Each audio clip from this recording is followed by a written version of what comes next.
శంబాల అన్ని టన్నల్సేనండి. ప్రతి టన్నల్స్కి మాస్టర్స్ ఒక్కొక్కటి భౌతిక శరీరం ఇలా ఇక్కడ ఇలా కూర్చున్నాను. హాస్టల్ బాడీ వెళ్ళింది. కొంత దూరం వెళ్ళిన తర్వాత టన్నల్లో అక్కడ ఒక స్కాన్ లాగా వచ్చింది. ఆ సూక్ష్మ శరీరాన్ని వదిలేయండి అన్నారు. హాస్టల్ బాడీ అక్కడ ఆగిపోయింది. వెళ్ళిపోయి మళ్ళీ కారణ శరీరం వచ్చింది. అట్లా మనో శరీరం వచ్చింది. తర్వాత మహాకారణ శరీరం అన్నిటినీ ఒక్కొక్క టన్నల్ దగ్గర ఆపిచ్చేశారు. అన్నీ ఆగిపోయినాయి. చివరికి చాలా పొడుగ్గా వెలిగిపోతూ వచ్చారు. లోపల నుంచి వచ్చి షేక్ హ్యాండ్ ఇచ్చారు. ఇచ్చి లోపల తీసుకెళ్లారు. కాంతివంతంగా ఉంది, గుండ్రంగా ఉన్నాయి. దాంట్లో కూర్చుని ఉన్నారు. నన్ను కూర్చోబెట్టారు. అన్నీ వదిలేసి వచ్చావు కానీ ఒక్కటి వదలలేదు అన్నారు. ఏం వదలాలి అని అంటే శ్వాసను వదలలేదు. అక్కడ శ్వాస మీద ధ్యాస పెడితేగా ఈ ప్రయాణం అంతా జరిగింది. మరి ఆ శ్వాసను వదలలేదు. అమ్మ శ్వాస దుక్కితే ఇంకేముంది, అవుట్ కదా. కానీ శ్వాసని ఎలా వదలాలి, నేను ఎలా వదిలేయాలి అంటే అనుకో, ఇవన్నీ ఎలా వదిలేసావు అలాగే అది కూడా వదిలేయాలి. సరే అయితే శ్వాసను వదిలేస్తాను. ఇక్కడ అయిపోయింది, శ్వాస అయిపోయింది. చేయి పెట్టుకొని చూసుకున్నా, గుండు కొట్టుకోవట్లేదు, చెయ్యి ఒళ్ళు చల్లబడిపోతుంది.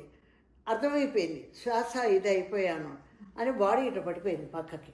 వాళ్ళు చూసి శ్వాసను కూడా వదిలేసావు అని చెప్పి అప్పుడు క్లాప్స్ కొట్టి ఇంకా మళ్ళీ మీరు మళ్ళీ శ్వాసని తీసుకోండి, మళ్ళీ శరీరం దెబ్బతి ఉంటుంది అవయవాలు. వెంటనే అంటే అట్లా ఊపిరి వచ్చింది. ఊపిరి వచ్చి అప్పుడు మళ్ళీ లేచి కూర్చున్నాను. అప్పుడు అన్నారు, మీరు ఇప్పుడు శంబాలోకి వచ్చి పని చేయటమో, అక్కడికి వచ్చి అది చూడటమో, ఇక్కడికి వచ్చి ఇది చూడటం కాదు, భూమి మీద పత్రిగారు చెప్పినటువంటి ప్రయాణంలో భాగస్వాములై ప్రమోషన్ పొందండి అని చెప్పారండి. అది పత్రిజీ యొక్క వాల్యూ, ఆయన వాల్యూ అది.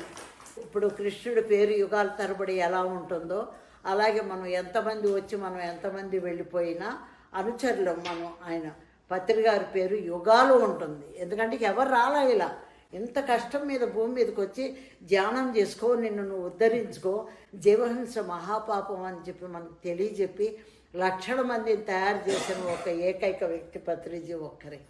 కాబట్టి ఆయన పేరే శాశ్వతంగా ఉండిపోతుంది. ఆయన ఏం మానవుడు కాదు, రక్తమాంసాలు జీవి కాదు.